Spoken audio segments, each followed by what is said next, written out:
Good morning दोस्तों, आप सभी का हमारे यूट्यूब चैनल ARCP शर्मा में स्वागत है। दोस्तों, आज हम इस वीडियो के माध्यम से स्वास्थ्य एवं पोषण टॉपिक के 25 वेरी इंपॉर्टेंट क्वेश्चन पढ़ने वाले हैं जो प्रीवियस ईयर एग्ज़ाम में पूछे गए हैं। आज इस टॉपिक के 100 क्वेश्चन कंप्लीट हो जाएंगे और कल से हमारा नया टॉपिक प्रारंभ करेंगे। तो आज का पहला प्रश्न है, केंद्रीय औषधि शोध संस्थान कहाँ पे स्थित है?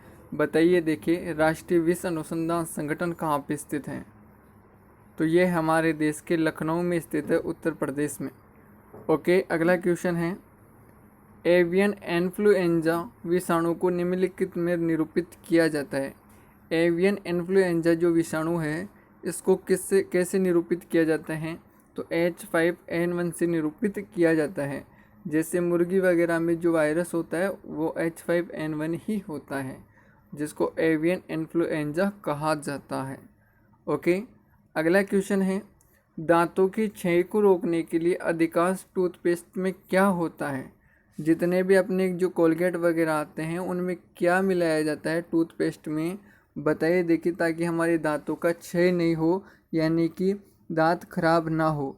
तो इसका जो राइट आंसर हो जाएगा फ्लोराइड राइट आंसर हो जाएगा। ओके, अगला क्वेश्चन है, कचरा रोग का कारक क्या है? जो कचरा रोग होता है वो किसके कारण होता है?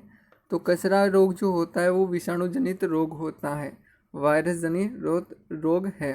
श्वसन तंत्र जिसमें प्रभावित होता है कचरा रोग के अंदर।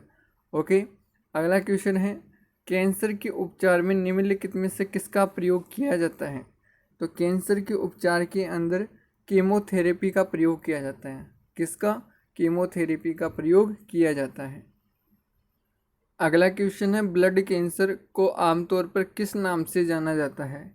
ब्लड कैंसर को क्या कहा जाता है? तो ल्यूकेमिया कहा जाता है। ओके, श्वेत रक्तता भी इसको कहा जाता है, ब्लड कैंसर को श्वेत रक्तता या ल्यूकेमिया। ओके, अगला क्वेश्चन है, शरीर के किस अंग की खराबी से मधुमेह रोग का प्रकोप होता है? मधुमेह रोग क्यों होता है? तो यह पेनक्रियाज जो है उसकी खराबी के कारण मधुमेह रोग होता है। इंसुलिन की जो है कमी के कारण मधुमेह रोग होता है, डायबिटीज रोग होता है। ओके, अगला क्वेश्चन है, मियादी ज्वर किस कारण होता है? जो मियादी ज्वर है वो किसके कारण होता है? तो मियादी ज्वर जीवाणु जनित रोग है। अगला क्वेश्चन है, टाइफाइड पैदा किया जाता है। बताइए। देखिए, टाइफाइड पैदा किया जाता है किसके द्वारा? तो टाइफाइड जो है साल्मोनेला टाइफी के द्वारा पैदा किया जाता है। ओके, ये जीवाणु का नाम है साल्मोनेला टाइफी। आप ये भी कह सकते हो कि टाइफाइड जो है जीवाणु जनित रोग है और उस जीवाणु का क्या नाम है? Salmonella typhi. अगला क्वेश्चन है, डेंगू बुखार किस रोगवाहक के द्वारा होता है? तो डेंगू बुखार बताइए। देखिए, कौन से मच्छर के काटने से होता है?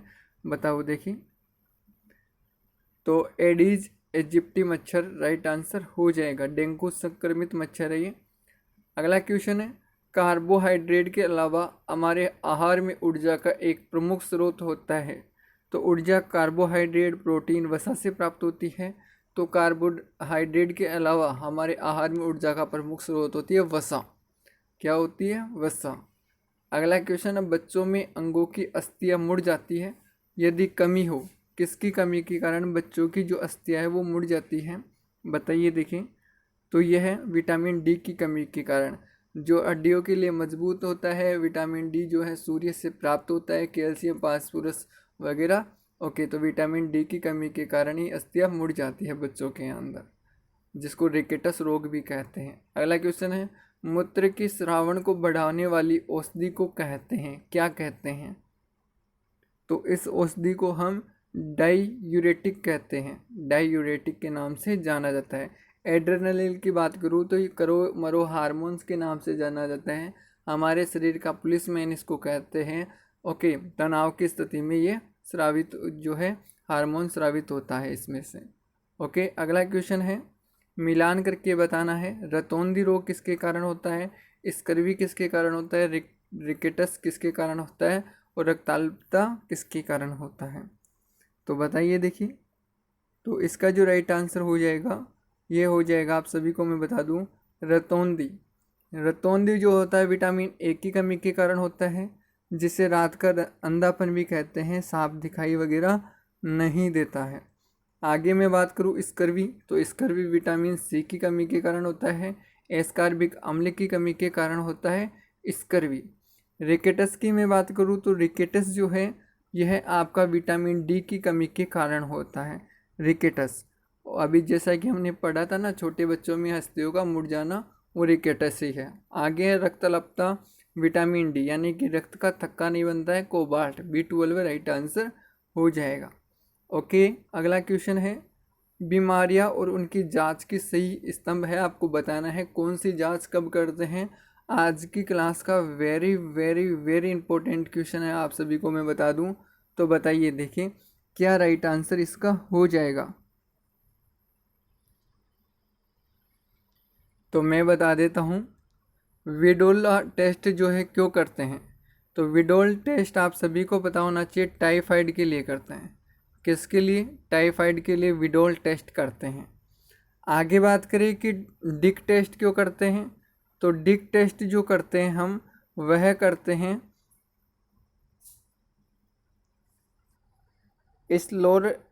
स्कोरलेट फीवर के लिए करते हैं। एक बार मैं दोबारा बताता हूँ, आप सुनना अच्छे से। विडोल टेस्ट तो करते हैं हम टाइफाइड के लिए करते हैं। ओके, विडोल टेस्ट किसके लिए करते हैं? टाइफाइड के लिए है। डिक टेस्ट किसके लिए करते हैं? तो डिक टेस्ट करते हैं हम स्कारलेट फीवर, फीवर जो होती है बुखार, उसके लिए करते हैं। और उस बुखार का नाम क्या है? स्कारलेट बुखार। ओके, स्कारलेट फीवर जो होती है उसके लिए हम डिक टेस्ट करते हैं। उम्मीद है समझ में आ गया होगा, स्कारलेट फीवर। ओके, टोर्निकेट टेस्ट क्यों करते हैं? तो टोर्निकेट टेस्ट जो करते हैं ये हम डेंगू बुखार के लिए करते हैं। किसके लिए? डेंगू बुखार के लिए करते हैं। आपको पूछा जाए RA फैक्टर क्यों करते हैं, RA फैक्टर जो टेस्ट है वो किसके लिए करते हैं? तो ये गठिया रोग के लिए करते हैं। गठिया रोग जो होता है उसके लिए करते हैं RA फैक्टर रोग। एलिसा टेस्ट पूछे तो कल मैंने क्लास में बताया था, ads acquired immuno deficiency syndrome रोग के लिए आपका एलिसा टेस्ट किया जाता है। ओके, चलते हैं अगले क्वेश्चन की तरफ। कौन सी बीमारी पानी के द्वारा नहीं होती है, उस बीमारी का नाम आप सभी को बताना है। तो बताइए, देखें। तो फ्लू रोग जो होता है वो पानी के द्वारा नहीं होता है, बाकी टाइफाइड, हैजा, अमीबियासिस सभी पानी की वजह से होते हैं, दूषित पानी से होते हैं। निम्नलिखित में से कौन पोलियो का एक कारण है? पोलियो किसके कारण होता है? तो पोलियो जो है एक वायरस है, वायरस है एक पोलियो। अगला क्वेश्चन है, न्यूमोनिया रोग मानव शरीर के किस अंग को प्रभावित करता है? जो छोटे बच्चों में सर्वाधिक होता है वो मृत्यु भी हो जाती है। तो न्यूमोनिया जो है फेफड़ों को प्रभावित करता है, जैसा कि अभी आप कोरोना काल में भी देखते हो कि वो फेफड़ों को प्रभावित करता है।